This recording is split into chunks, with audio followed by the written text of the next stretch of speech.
O Santos perde mais uma partida no Campeonato Brasileiro, agora para o Atlético Paranaense fora de casa, e o Vojvoda fica mais vulnerável ainda no comando da equipe do Santos.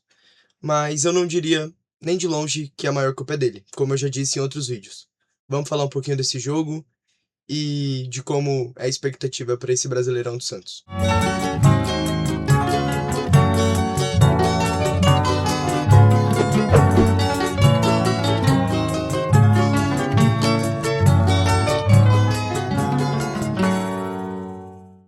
E aí, gente, tudo bem? Eu sou o João Frederico do Sai Jogando, já se inscreve no canal e em todas as nossas redes sociais.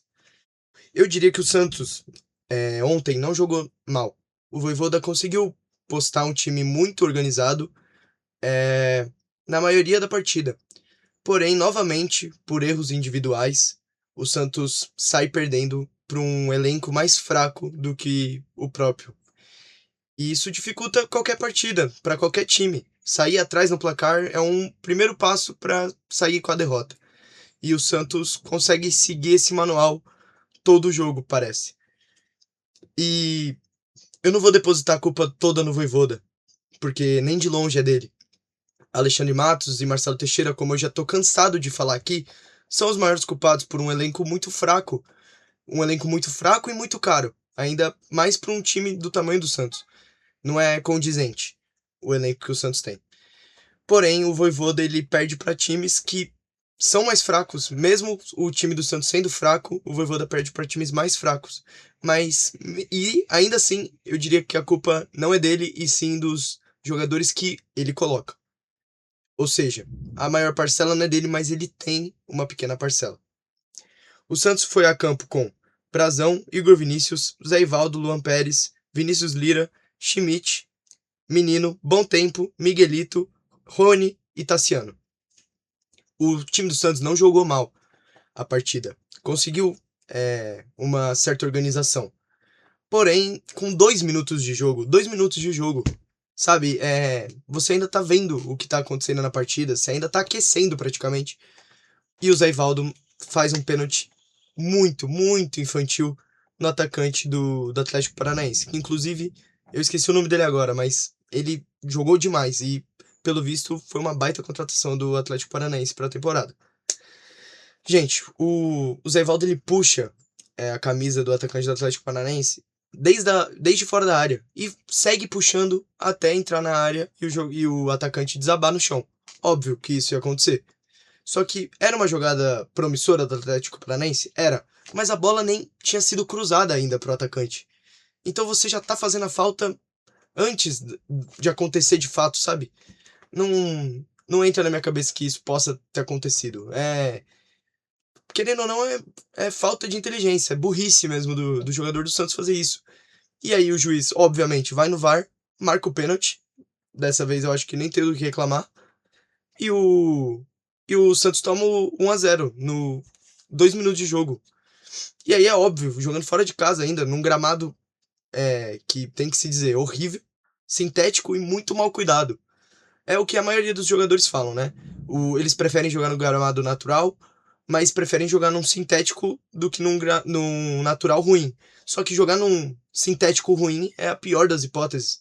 E é o que tá acontecendo com o campo do Atlético Paranaense. Um campo muito, muito ruim. A bola ficava pingando e dificulta qualquer jogador a dominar a bola. Pode ser o Messi dominando a bola, que vai prejudicar a qualidade do passe, a qualidade do domínio, a qualidade do chute. Vai afetar o jogo inteiro.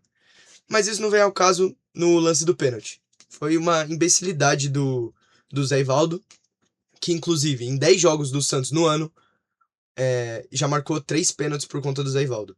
3. Sendo que ele nem jogou todas as partidas. A média dele é mais de um pênalti a cada 3 partidas ele faz um pênalti. Não tem como ter um zagueiro desse no time. Mas fora isso, depois de tomar o gol, óbvio, o Santos sofre um baque e joga os primeiros 15, 20 minutos muito mal. Ou melhor, os primeiros 15 minutos muito mal. Porque logo depois dos 15 minutos, aos 16, o Miguelito consegue uma ótima jogada, ele briga pela bola, passa no meio de dois marcadores, ajeita a bola pro Tassiano, que chuta de fora da área muito bem, inclusive, fazendo mais coisa até do que o Gabigol tem feito. Óbvio que eu prefiro o Gabigol no time do Santos. Mas só que as últimas partidas do Gabigol não têm sido boas e, querendo ou não, a gente tem que ser honesto aqui. Eu gosto do Gabigol, eu acho que foi uma boa contratação, mas se ele continuar no ritmo que ele tá, ele tem que ficar no banco pro Tassiano, pra vocês verem o nível. O Tassiano fez uma ótima partida ontem e o gol que ele fez eu acho que o Gabigol não faria. Ele dominou muito bem a bola, bateu muito bem, tirou do goleiro completamente e o Santos conseguiu empatar o jogo ainda no primeiro tempo. A partir daí, gente, o jogo ficou muito equilibrado mesmo. O meio-campo das duas equipes estava se perdendo um pouco. Eu acho que o Santos ainda estava com um ritmo melhor, estava conseguindo trocar mais passes com o estado do gramado, mas o Atlético Paranaense tinha muitas escapadas em velocidade, porque o ataque deles é um ataque muito rápido, e o Santos estava tomando bola nas costas toda hora, toda hora. E é óbvio que alguma hora isso ia resultar em uma chance perigosa. E foi o que aconteceu. Só que o Santos não ficou para trás. O Santos também criou muitas chances. Muitas chances é uma palavra forte, né? É uma expressão forte. O Santos criou tanto quanto o Atlético Paranaense. Poderia ter virado a partida. Mas não aconteceu. A posse de bola estava 50-50. Eu ainda acho que o Santos construía mais jogadas, fazia um jogo mais bonito mesmo, mais refinado, mas não fez gol, então aí não adianta muito.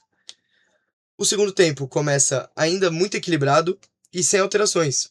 E as primeiras alterações vão começar só depois dos 20 minutos do segundo tempo, que aí entre o Barreal e o Moisés. E eu acho, aí sim, o Vojvoda foi muito bem nas alterações. Ele tirou o Miguelito e o Bom Tempo, que na minha opinião eram os melhores jogadores do Santos, tava dando ritmo pro jogo. É os jogadores que se destacam, porque o nível do jogo não era muito técnico. E são os jogadores que têm mais qualidade. Então eles estavam se destacando. Só que o Vojvoda bota o Barreal e bota o Moisés, que é a estreia, inclusive, do Moisés, e, e começa a criar mais. Porque o segundo tempo do Atlético Paranaense começou muito mais forte que o do Santos. O Brasão foi obrigado a fazer algumas defesas na partida. E aí, com essas alterações, o Santos começa a criar. Tanto que o próprio Moisés, em poucos minutos que entra, já cria duas chances. Uma, ele corta pra dentro e bate, mas bate fraco, o goleiro defende, o goleiro Santos defende. E depois ele recebe uma bola na área e é travado, mas ali era uma chance claríssima de gol, uma grande chance. Então ele ajudou o Santos. Eu gostei da primeira partida do Moisés, acho que ele foi importante. Mas não sei se para titular, mas um reserva bom de se ter, um reserva que ajuda. E aí, foi o que eu disse, o jogo em si foi muito equilibrado, muito equilibrado. Continuou tendo chance para os dois lados, o Atlético Paranaense, de uma certa forma, foi gostando mais do jogo, porque o Santos pressionava. Não pressionava, né? Tava muito difícil de pressionar com esse campo. Mas conseguia roubar a bola, o Atlético Paranaense estava errando muito na saída. Não era uma pressão do Santos, era um erro na saída de jogo do Atlético Paranaense. O Santos estava conseguindo criar, só que o Atlético Paranaense foi cada vez gostando mais do Santos e quem não faz leva. É uma das leis do futebol e a gente sabe que acontece. E numa jogada despretensiosa, o Atlético Paranaense consegue fazer o segundo gol. Mas antes de contar como é que foi a jogada do gol, é importante ressaltar que aos 42 minutos, o Santos empatando o jogo, com chances realmente altas de vencer a partida, o Vojvoda se queima muito, colocando o Basso e o Lautaro. Você olha pra tela da transmissão e você vê o Basso e o Lautaro entrando em campo, vocês sinceramente acham que vai ter algum resultado positivo? Vai acrescentar algo ao jogo? Porque pra mim é uma clara amostra que o Vojvoda estava satisfeito com o resultado. Você colocar um atacante que defende mais do que faz gol, que é o Lautaro, e um zagueiro que mal joga, sendo que você não tira nenhum zagueiro para colocá-lo, você deixa três zagueiros, faltando pouco tempo pro jogo acabar, ele coloca o Basso e o Lautaro e tira o Tassiano e o Rony. Tira dois atacantes com velocidade para colocar o Lautaro e o Basso. E dito e feito, ele se queima, porque o Santos toma o gol logo em seguida com uma falha, podemos dizer assim, do Basso, mas uma falha geral da defesa do Santos, uma desatenção muito alta. Eu acho que hoje não, né? Ontem, o Santos conseguiu corrigir com a formação os problemas da bola aérea. O Santos não sofreu tanto com bola aérea. Teve um escanteio que o Brasão teve que fazer uma defesa no segundo tempo. Mas fora isso, o Santos conseguiu afastar as bolas aéreas. Não sofreu como sofreu com o Noroeste. Colocou o Vinícius Lira, que tem mais estatura. Colocou o Tassiano, que é muito bom na bola aérea. Não sofreu com isso. Só que aí coloca o Baço e dá um pane, de novo, usando essa expressão aqui no canal, um pane na zaga do Santos, e a gente toma um gol muito, mas muito evitável. Mas não é essa a questão, sabe? É você ficar com a impressão que você poderia ganhar, mas você tava empatando, que não era um resultado tão ruim assim, e você sai perdendo. É pior do que você só perder, sabe? É pior do que você tomar um amasso a partida inteira. E querendo ou não, o Vojvoda se queima com essas alterações. Eu não acho nem de longe que o Santos fez uma partida ruim, eu acho que fez uma partida boa. Assim como fez contra a Chapecoense. Só que aí pagou pelos erros de jogadores ruins, que Alexandre Matos contrata, que Marcelo Teixeira aprova. E querendo ou não, o Vojvoda põe pra jogar. Não tem como culpá-lo tanto, porque ele não tem muitas opções. Se vai tirar um, vai colocar um pior ainda. Só que não tem justificativa dele colocar o Baço. Não tem justificativa da gente perder pra Chapecoense. Tomar 4 gols pra Chapecoense. Foram erros individuais? Foram. Mas, pô, você vai colocar um zagueiro horrível desse pra jogar? Sendo que você tem alguns ruins, mas não tão ruins assim no banco. Sabe? Então, tem uma... Se fosse um gráfico, o Vojvoda tem uma parcela de culpa. O Santos não pode perder pro Atlético Paranaense do jeito que foi. O Atlético Paranaense normalmente tem um histórico de jogar muito bem em casa, mas não foi o caso de ontem. O Santos poderia ter saído com uma vitória, ou pelo menos com um empate, e não foi o que aconteceu. E agora o Santos se vê com 3 partidas no Brasileiro, 2 derrotas e um empate, sendo que nas 2 derrotas jogou bem, no empate não jogou tão bem assim, e você não tá vendo evolução nesse time do Vojvoda. Óbvio, a gente tem a esperança de um Neymar, a gente tem a esperança de um Gabigol, que inclusive, o Neymar até que eu relevo, porque tudo bem, ele tá voltando de lesão, mas o Gabigol, ele não pode dar esses migué de não jogar em gramado sintético. Eu tenho a minha opinião sobre o gramado sintético, eu acho também que pode prejudicar a jogabilidade, mas ou até a saúde do jogador. Só que, pô, você não contratou um jogador como o Gabigol pra ficar no banco, ou pior, pra não entrar em campo. Ele tem que jogar, ele tem que ser importante pra esse time do Santos. Ele é uma das lideranças. Uma partida ele é capitão, a outra ele nem joga por causa do gramado. Eu acho que não é muito coerente com o momento que o Santos vive. Mas é óbvio, a gente vai cair no mesmo problema de todo vídeo eu falo isso. O problema é Marcelo Teixeira e Alexandre Matos e esse elenco patético. O Santos não pode se dar ao luxo de ter um elenco como esse. E a expectativa pro ano não é alta. Acho que a gente não pode. A gente tem chance de não se classificar no Paulista, a gente não depende mais de nós. A gente tem chance de cair no Brasileiro, porque todo ano tem sido assim. E com esse retrospecto, não tem como pensar uma coisa diferente disso.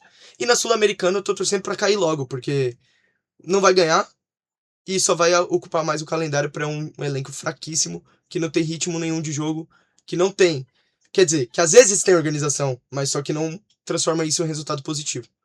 Então vamos ver o que vai ser do Santos. A próxima partida é contra o Velo Clube. Se ganhar, tem chance de classificar, mas depende de outros resultados. A gente ainda almeja alguma coisa? Eu não sei. Eu almejo ainda que o Vojvoda fique, porque eu não imagino que vai vir ninguém melhor que ele. E aí sim vai ser um Deus nos acuda, porque vai vir mais um estagiário para comandar o time do Santos. Se for assim, é melhor deixar o Vojvoda. Valeu, gente. Até o próximo vídeo. Espero que o Santos classifique no Paulista, pelo menos. E vamos ver se o Neymar volta logo. E vamos ver também como que vai ser essa dupla de Neymar e Gabigol. Porque só o Gabigol a gente viu que não tá dando resultado suficiente. Valeu, gente. Até o próximo vídeo.